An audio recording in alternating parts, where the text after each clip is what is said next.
is suicide among African Americans, and we're talking to Dr. CPoe2. And of course, Dr. Poe, before we had our first commercial break, we were talking about the psychological feeling of despair. Let's move that a little beyond that and to talk about people who exhibit behaviors of despair, the relationship between people who are in a state of despair and their behavior, either before or after despair. Let's talk about it from that perspective. All right. If I'm in a condition of despair, generally my behavior has been self-destructive on the front end. That is, my behavior has been self-centered. Self-centered behavior on the part of an affected person is the most common cause of despair. And we can be more specific about that.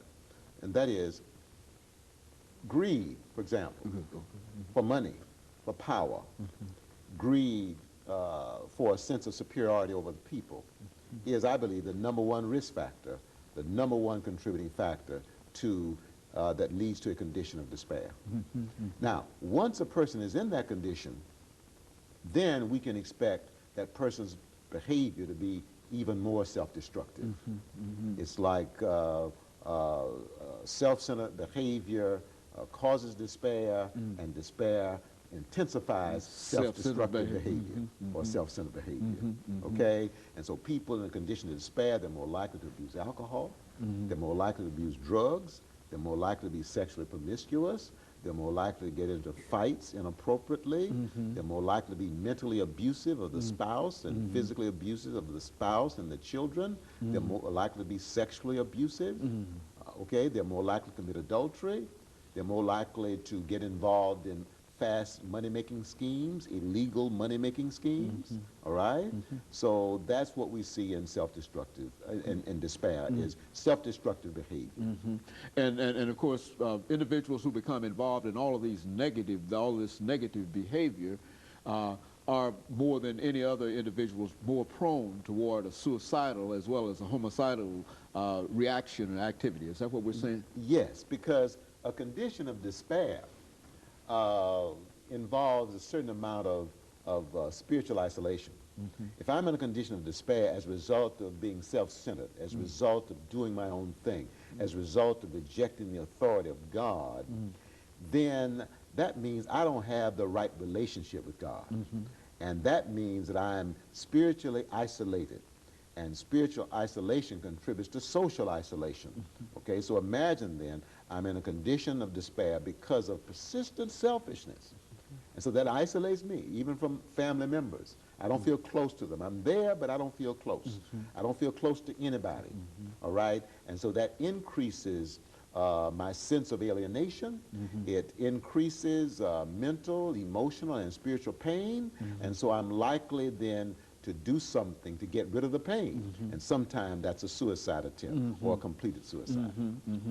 And so, Dr. Poe, when we see all of these conditions developing, when we talk about spousal abuse, when you talk about promiscuity, sexual abuse, and et cetera, these are some of the indicators, you're saying, of an individual who is leading toward destruction of self. And if an individual will destroy self, he will certainly destroy other individuals as well. And so that's the making of a suicide. Is that what we're saying? Yes. Persons who are destructive towards others, who abuse others mentally, physically, financially, politically, all right? If I mistreat others, what that usually means that I'm in a condition which is a consequence of rejecting the authority of God.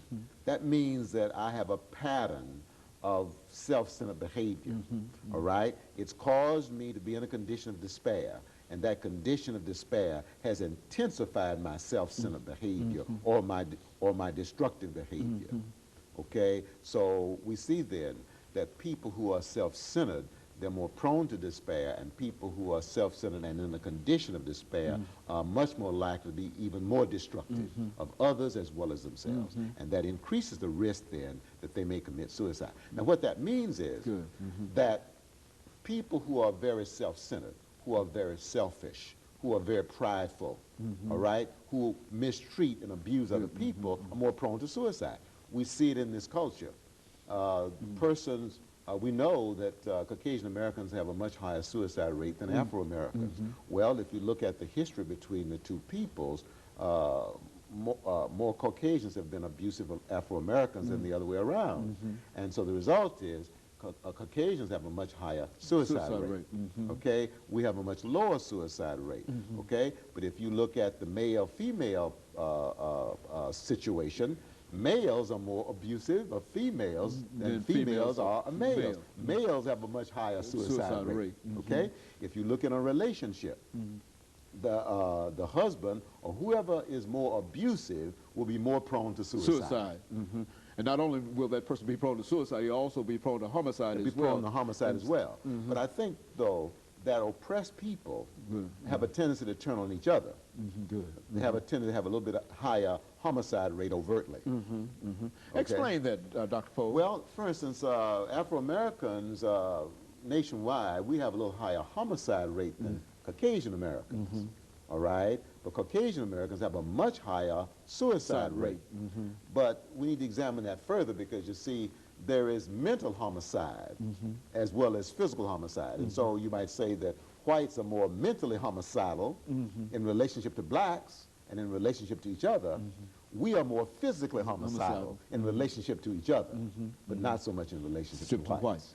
Okay? So I would say that who has the higher suicide rate is probably the more self-centered. Is probably the more abusive of other people in general. Well, Dr. Poe, let's look at some of the warning signs. We know that all of the negatives that you mentioned in terms of despair could certainly be warning signs, but what are some of the things that you would identify that would be common to all suicides that would be a part of that sort of warning signs? Well, some of the warning signs are persons who manifest a change in personality. They used to be very outgoing and now they're very withdrawn. Persons who are overtly hostile towards other people are more prone to suicide. Persons who are persistently having problems sleeping or they persistently oversleep. Persons who begin to manifest persistent crying. Persons who's preoccupied with death and dying or the past death of a loved one or some anticipated loss. Persons who are determined to have their own way. Determined to have their own way. Persons who are arrogant in their attitude. Very good. And of course, Dr. Poe, let me interrupt here for this final commercial break, after which we'll come back for this final segment. The topic is suicide among